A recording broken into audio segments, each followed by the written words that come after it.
ve de Müslüman doğumuz soraptı, kaza namaz kıldır, bir yıl 2 yıl ne çavap, ne yapalım kaza namaz? Şimdi sen avul başına her kaza azaklığına, her gaytına cüdegene adam, cüdegene tekbir etmeklik kavli.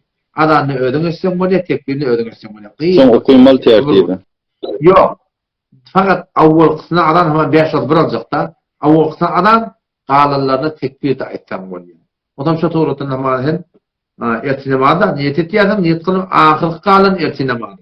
Ahir qalan öğle namaz. Şu doğrultuda o gidivermeli. Eğer dile almaklık niyeti de kıyım ne olsa yürekten ne?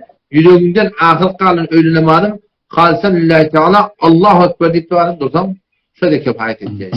Qalsan lillahi teala bende yürekten öğle namaz ahir qalan öğle namazım Allah razı olsun yürekten niyetinde olarak Allahu ekber deyip dursam bu. Yani önce erteğini almalı, öğleni şeyde mürettep mi? Yok, mürettep almalı. Haraz zaman, yönene akılsına ihtiyaç ki ne yapıyor? Şu tertip kavga olacak. Tertip kavga olacak. Etmenin irade yok. Yaptığını al.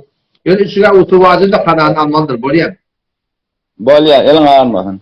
Hop, böyle namazımıza böyle.